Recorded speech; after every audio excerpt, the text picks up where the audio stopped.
안녕하십니까, 이나무입니다. 지금 구정을 앞두고 있는데 저도 한 1, 2주 너무 바빠서 제가 영상을 간만에 올립니다. 그래서 오늘은 지금 시장에 가장 화제인 기업 밸류업 프로그램, 아마 2월 말에 금융위가 발표할 것으로 알고 있습니다. 그래서 이제 그것이 과연 무엇이고 왜 외국인들이 이와 관련해서 한국 주식을 많이 사는지 그 말씀을 드리고, 그러니까 외국인의 순매수 이유죠. 제가 2월 5일 날 기자회견을 했는데 금융위원장과 신임 거래소 이사장한테 드리는 공개 서한. 왜 우리 삼성전자는 미국에 상장 안 하죠? 치열하게 제품을 미국에 파는데 왜 자본시장에서는 우리가 2, 3유로 뒤처지는데 방관자죠?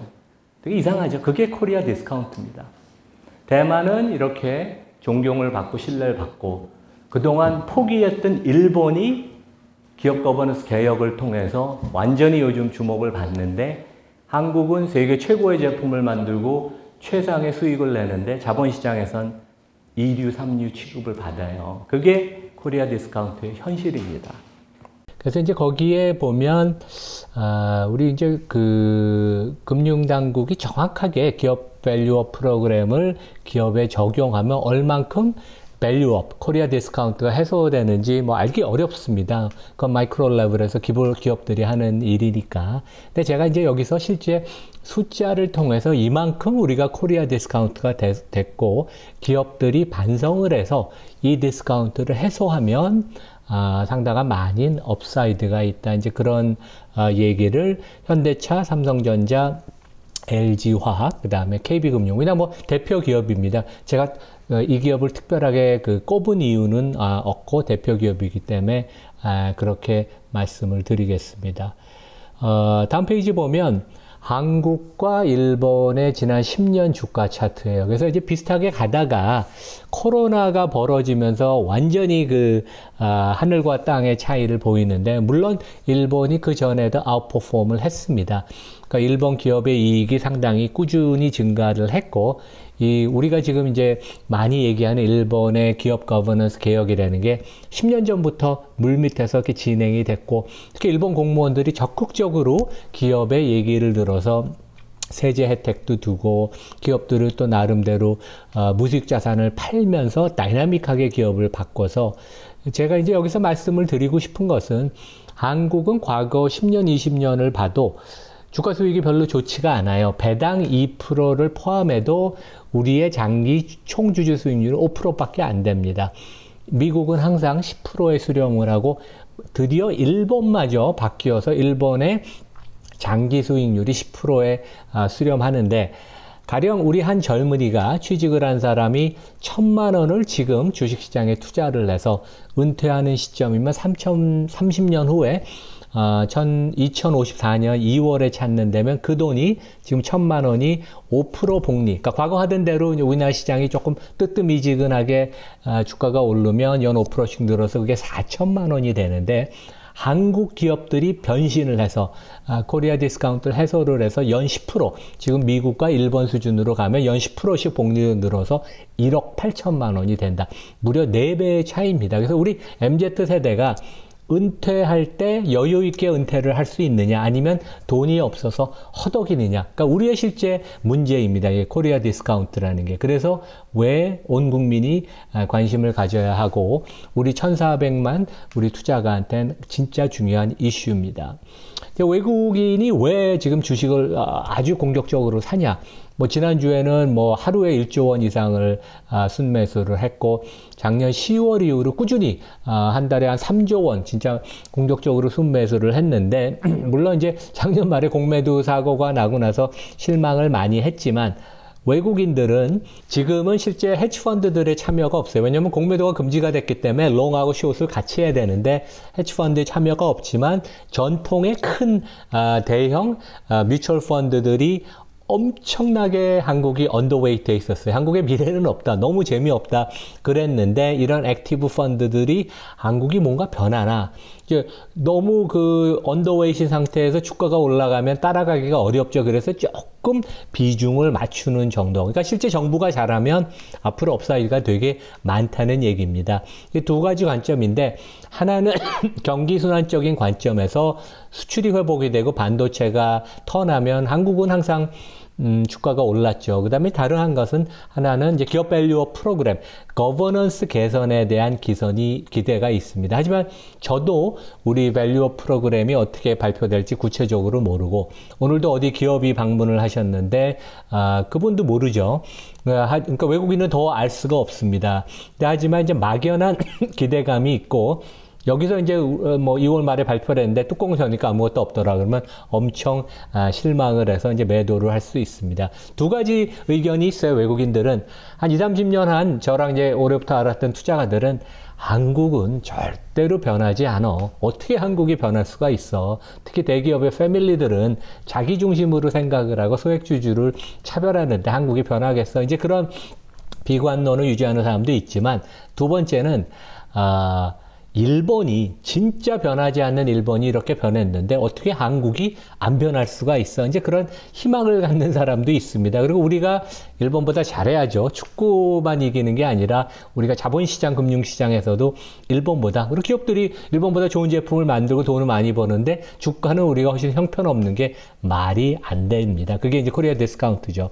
이런 생각도 있어요. 일본이 워낙 주가 그동안 많이 올랐고 중국은 투자가 적합하지 않다고 그러니까 미중 관계 이런 것 때문에 그다음에 인도가 너무 많이 올라서 밸류에이션이 부담이 가니까 한국이 워낙 몇 년 동안 언더퍼폼해서 뭔가 조금이라도 청신화가 보이면 주가가 상승하지 않겠나 이제 그런 기대감이 있고 최근에 이제 PBR주들이 저PBR주들이 많이 오르는데 하나 조심해야 되는 건 이마트 같이 시총은 작지만 빚이 그거에 시총이 한 5배, 6배 되는 데들은 그 주가가 버블이라고 이제 제가 말씀을 드리겠습니다. 현대차 아주 잘해요. 자동차 진짜 잘 만들고 혁신도 하고 정의선 회장의 리더십이 뛰어나지만 여전히 최근에 주가가 올랐어도 주가는 저평가돼 있고 특히 우선주는 퍼가 3배, PBR이 0.3배, 세계에서 가장 저평가된 주식이 아닌가 생각을 하는데 그래서 MSCI가 발표하는 세계 10대 자동차 및 부품회사 리스트에 현대차는 여전히 아직 못 들었습니다. 작년 말 기준으로. 하지만 BYD, 중국의 BYD는 퍼가 12배, PBR이 3배가 넘어서 포함이 됐다. 이런 게 코리아 디스카운트죠. 우리가 해소를 해야 됩니다. 그래서 현대자동차는 우리가 이제 시총이 한 56조 원, 60조 원을 육박하고 여기는 보통주 시총 48조 원, 우선주 8조 원을 같이 놓고 봐야 되는데 현대는 다른 일본이나 한국 대표 기업 같이 제품 만들고 혁신하고 R&D, 전기차, 자율주행, 미래 먹거리에 온 그 정신을 그 포커스를 해서 좋은 이익을 내는 건 좋은데 그것은 반의 스토리예요. 나머지 반은 얼마만큼 대차대조표, 재무상태표를 잘 운영을 해서 똑같은 이익을 내도 내가 가급적이면 적은 자기자본, 적은 총자산을 갖고 돈을 많이 버는 게 자본 효율성이 높습니다. 그런 면에 있어서는 우리가 돈 버는 거 영업이익만 놓고 보면 A 학점을 현대한테 줘야 되지만 그 재무상태표를 방만하게 경영하고 뭐 의도적인 면도 있을 수 있습니다. 주주주 환원을 훨씬 더 많이 할 수 있는 부분은 뭐 시에 가까운 학점 이제 그렇게 봐야 돼요. 그래서 실제 이 많은 부분은 또 정의선 회장 때 일어난 일이 아니라 그 전 리더십에서 일어나서 이러한 것들을 해결하면 현대자동차가 더 리웨이팅이 주가가 될 수 있다. 이런 얘기를 외국 사람들 많이 합니다. 우리도 100% 공감하는데 내가 현대차 주주가 된 것은 세계에서 가장 잘 나가는 자동차 회사를 산 것이지 한국의 어마어마하게 큰 상업용 부동산을 산 것은 아니고 이게 이제 삼성동 부지를 얘기하는 거죠. 더 나아가서 그 건설회사 현대건설 같은 데 내가 투자한 것이 아니다. 이제 이런 마인드로 우리도 투자를 하고 회사 경영진 이사회도 봐야 됩니다. 그래서 현대차 이사회가 2월이나 3월에 열리면 이런 것들을 한번 살펴보면 좋을 것 같아요. 첫 번째, 이 회사 현금이 한 20조 원이 있는데 이 중에 8조 원을 투입해서 우선주를 다 100% 소각한다. 이러면 배당금 7천억을 절약합니다. 왜냐하면 우선주 배당금이 어마어마하고 그다음에 주당 순자산이 30%가 증가해요. 그 다음에 이제 보통주보다 훨씬 싸니까 그 같은 금액을 투입해도 그러니까 그 주식 수가 그 감소하는 효과가 2배입니다. 두 번째는 이제 일반 주주가 그때 반대하는 일이었는데 삼성동 부지를 여전히 들고 있고 자본 비용, 금융 비용 다 합치면 한 20조 원 이상이 들었다는데 저는 이게 매각하는 게 맞다고 생각합니다. 그래서 이 매각하고선 현대차 지분이 52%인데 들어오는 돈을 미래 모빌리티에 투자해라.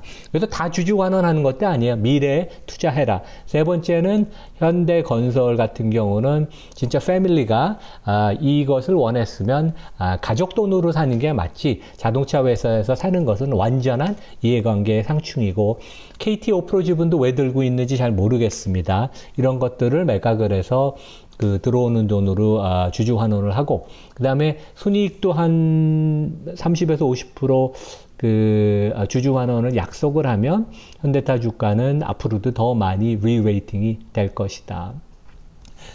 우리가 이제 삼성전자로 좀 얘기를 넘어가면요. 뭐 삼성전자 세계 최고의 반도체 스마트폰 회사인데 MSCI가 발표하는 그 퀄리티 인덱스라고 있어요. 세계 최고의 우량주만 편입을 하는 지수인데 엄청나게 좋은 그 아웃퍼포먼스를 보이는 좋은 인덱스예요. 여기에 TSMC가 들어갔어요. 대만 회사가. 그래서 회사가 좋은 것도 있지만 이 회사는 26년 전에 자기 주식을 미국에 상장을 해서 미국식의 글로벌 스탠다드에 맞는 거버넌스를 갖추고 아주 글로벌하고 전문가 중심의 이사회를 운영하고 주주 환원을 한다. 그래서 삼성전자가 TSMC한테 이런 것을 배우면 진짜 글로벌한 기업이 된다. 그래서 삼성전자한테 다음에 이사회가 열리면 이런 걸 한번 논의하면 어떨까 생각을 합니다. 첫 번째, 100조 원 가까운 캐시 현금을 갖고 있는데 50조 원을 투입해서 이 중에 20조 원은, 그러니까 50조 원을 투입해서 이제 자사주를 우선주를 사는 거죠. 우선주 전체를 다 삽니다. 그래서 20조 원은 소각을 하고, 실제 삼성전자는 그동안 발행 주식수의 24% 소각한 그런 히스토리가 있습니다. 그리고 잉여현금 흐름이 많이 발생해서 이 정도 자사주 매입 소각해도 된다. 두 번째, 이제 남는 30조 원을 갖고 이걸 갖고 미국에 상장을 하는 거예요. 그러니까 대만이 1997년에 TSMC가 이렇게 했습니다. 그리고 다른 대만 기업도 미국에 상장돼 있고 왜 우리가 TMCS보다 더 좋은 회사를 갖고 있는데 제품만 미국에서 경쟁을 하느냐. 월가 국제금융시장에 가서 우리가 삼성전자가 천문을 열고 상장을 하고 현대차, SK하이닉스 정도는 충분히 미국에 상장해도 경쟁력 있는 회사다. 그리고 제가 미국 IB 회사 대표들한테 물어봤더니 몇 달이면 이건 다 처리가 되는 그렇게 복잡한 상장 절차가 아니라고 합니다. 그리고 순이익의 한 30에서 50%를 주주 환원을 약속하고 마지막으로 삼성전자는 지금 이사회가 글로벌 기업인데 100% 한국인 한국계 인사예요. 근데 TSMC 같은 데는 10명의 인사 중에 뭐 MIT 총장, 브리티시 텔리콤 전 회장, 어플라이드 머티리얼 세계에서 최대의 반도체 장비 회사 전 회장. 그러니까 진짜 글로벌한 이사회를 갖춰서 우리도 그런 모습을 따라가면 질적인 경쟁을 하면서 삼성전자도 더 좋아질 수 있다. 그런 말씀을 드리고 LG화학은 LG그룹이 실제 3년, 4년 전에 LG화학의 그 배터리 부분을 물적 분할을 하고 상장을 별도시켜서 LG에너지 솔루션이 됐는데 그때 국민연금도 반대하고 거의 모든 주주가 반대를 했는데 그때 완전히 이게 그냥 톱니바퀴가 어긋났어요. 그래서 너무 거버넌스가 망가져서 지금은 그것을 고치기가 되게 어렵다. 그러니까 실제 LG그룹이 거버넌스가 어떻게 보면 상당히 문제가 심각하고 이 주주의 개념을 잘 모르는 것 같기도 하고 아니면 뭐 안일하게 대응을 하는지. 근데 그래도 업사이드는 있습니다. 그래서 현금 9조 원 들고 있는 것 중에 2조 원을 투입해서 자사주를 사서 소각을 하면, 그러니까 우선주 얘기입니다. 그러면 주당 순자산이 한 11% 오르고, 그 다음에 작년에 전 잘 모르겠는데 왜 고려아연의 주식을 스왑을 자사주를 했는지 모르겠어요. 이런 건 솔직히 일반 주주의 이익에 반하는, 심지어 이제 금융위가 이런 일들이 벌어지니까 작년에 이제 그 정책 그 제안을 했죠. 그래서 이제 이런 것도 주주들한테 돈을 돌려주는 게 좋다. 쓸데없는데 돈을 쓰지 마라. 배당 성향을 50%를 제거를 하면, 그러면 뭐 LG화학도 이 4개 회사 중에 가장 업사이드가 적지만 그래도 한 뭐 70만 원 정도 가능할 수 있습니다.